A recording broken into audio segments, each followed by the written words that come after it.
Hey guys, and welcome back to more Magic the Gathering lore. I'm Simon, and today I want to discuss some of the new origin stories being released for the aptly named Magic Origins set.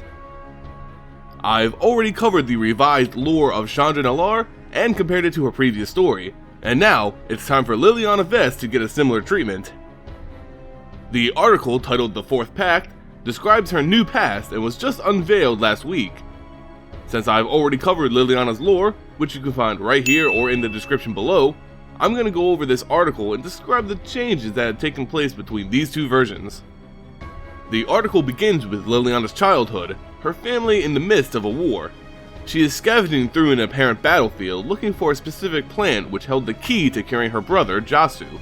Her brother, who she loves dearly, has fallen ill to a mysterious fever and is lying in their father's house, delusional and at death's door. Liliana is an apprentice healer, and her master has charged her with fetching the root of an Essus tree which could potentially restore her brother to health. As she struggles to find the Essus grove, she is followed by a raven. These birds were all over the battlefield, feasting upon the decaying flesh of her father's men and their enemies alike. But one seemed different. It ignored the food around it and instead followed Liliana on the road.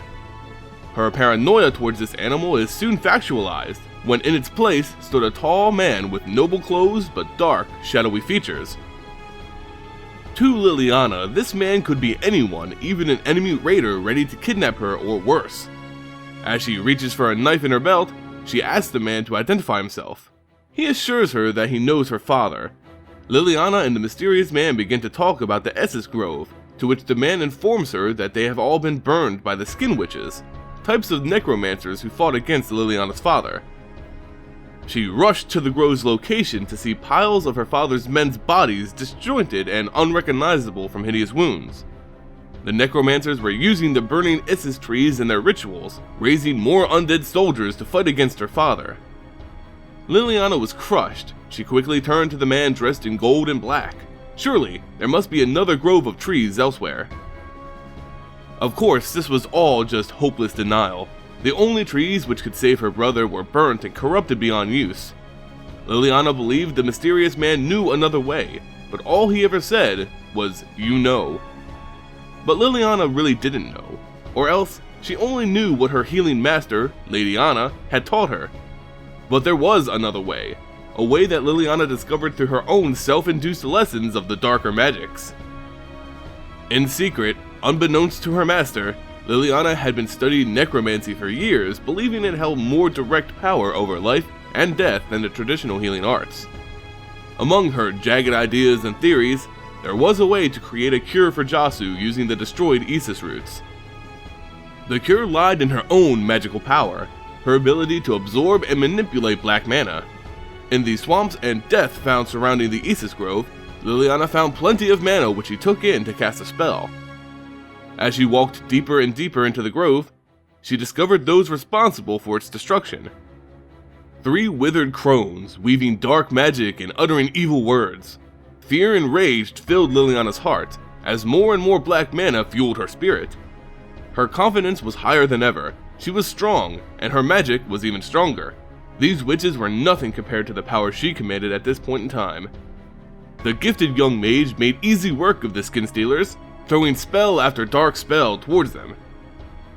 One had her soul torn right from her body, while others tried in vain to summon undead minions to help protect them. They were nothing to Liliana. She simply willed their life force to leave their dead bodies, and disposed of the remaining witches. It was the first time anyone had believed she was strong, and it came from this mysterious Raven man. From now on, Liliana would not give in to fear, but will embrace her power and focus on her magic. In the very beginning here, we already have some strong differences from her old lore. The previous version did in fact say that Liliana was the daughter of a general who was in the middle of a war, and that her brother had fallen ill. The big change here is that Liliana is a healer, looking for the root in order to craft a potion that'll heal her brother. In her old lore, she was nothing more than a spoiled temptress, and she was sent on the mission to find the root, not only to save her brother, but to imprint some responsibility onto the girl.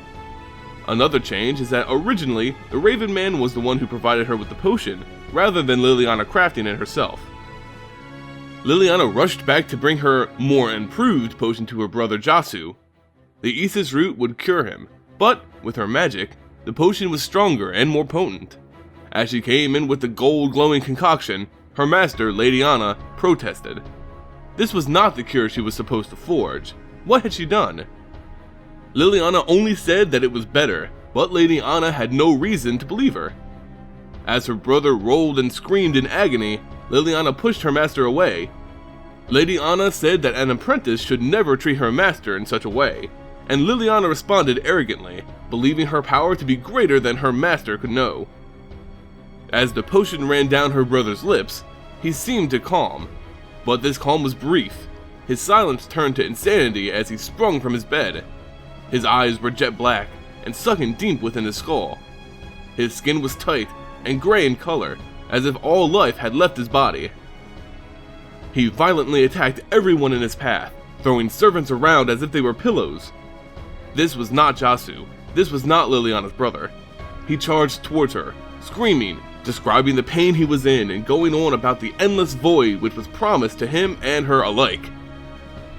As his cold hands strung around her neck, Liliana reflected upon what she had done. For years, she had studied necromancy in order to help her healing arts. She believed a healer should know and employ everything in her arsenal that she could. Even the dark arts had a part to play in healing others. Now, with her own demise ever approaching, she realized the cost of her error. Mixing life with death, resulting in this thing. An abomination and the death of her brother. In the moment of her death, something inside Liliana sparked and ignited. It felt like nothing she had felt before, the power to both create life and destroy it at her very fingertips. She embraced this unbound power as her last shred of hope. A spell came forth which freed her from Jasu's grasp. Simply moving her hands out caused the bodies of the servants who were scattered throughout the room to come to life once again, under the complete command of Liliana. They acted off her very will and lurched towards Jasu, surrounding and enveloping him. As her brother struggled, Liliana felt a pull from her back. She saw her home change in front of her very eyes as she crossed through the blind eternities. In a flash, her brother and her home were gone. She fell to her knees in despair. Here, we see another change. This huge fight between Liliana and her now transformed brother never happened in her old lore. Rather, Jasu simply went mad and Liliana was exiled by her father from her home. It was the grief of losing her family, home, and brother which caused her Planeswalker spark to ignite previously. The article then fast forwards in Liliana's life, a century after her first journey through the Blind Eternities. She is old now, frail, and on the brink of death. The mending had caused her and all other Planeswalkers to lose their godlike powers, along with their immortality. Liliana first traveled to Innistrad, drawn there by its immense pools of black mana. There, in her youth, she trained under some of the greatest necromancers and lich lords. Yet, she could never really escape the fear of her own eventual death. She hoped to gain all the knowledge and powers needed to bring back her immortality, but sadly, her life was extended as far as it possibly could. Now, she finds herself in the presence of the ancient dragon planeswalker Nikobolas, hoping his profound knowledge and power could help stay off death. Nikobolas did not escape the mending unaffected. He too lost power and became mortal, but since he was a dragon, a human like Liliana could not notice the descent. Their conversation leads me to believe that they are either friends or at the very least have been in contact before. They talk about the good old days when they used to be gods and how much they've actually lost. They even talk about their pasts, well, Liliana's past anyway, and how she bested the man who started her on this path, the Raven Man. Liliana kindly reminds the dragon that she only bested him, but hasn't killed him yet. Nikobolas described a way for her to gain what she desired, a way to restore her youth, power, and life. She would have to broker deals with demons, trading her soul away in exchange for what she wanted. Liliana shrugged at the thought momentarily, but she again yielded to her great power and went with Bolas to meet with these demon lords. From there, her and Bolas traveled to different planes, making deals with demons. With 3 deals completed, Liliana had grown substantially in power, but she was still nothing compared to Bolas, and she was still old. But they had arrived at the home of the fourth and final demon, hoping this would be the result she longed for.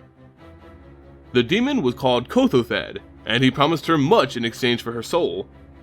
Unlike the previous demons, Kothafed was aware of her past deals and of her true potential. The demon asked why Liliana was not satisfied with her already extended life. She used death. Why was she so fearful of her own? Liliana gave no answer, but Kothafed continued to say that he was in fact her death, and if she could manage to kill him, she would never die.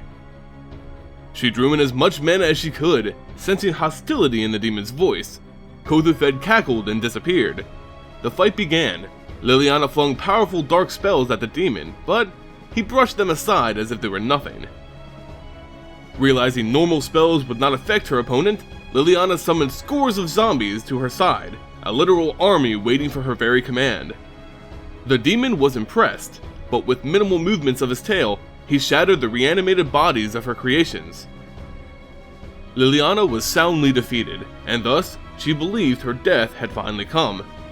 If this were a test of her power, then surely she had failed.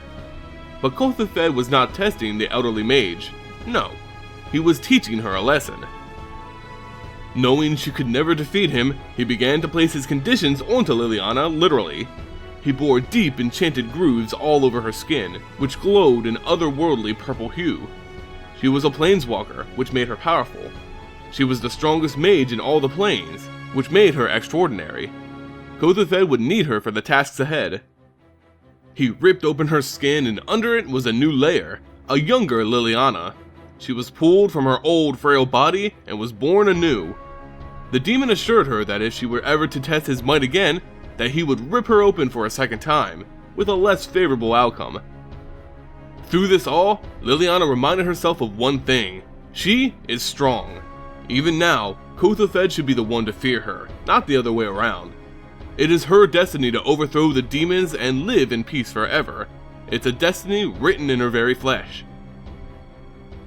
So that concludes the new article written to describe Liliana's past, and this one really has had a lot of revisions done to it.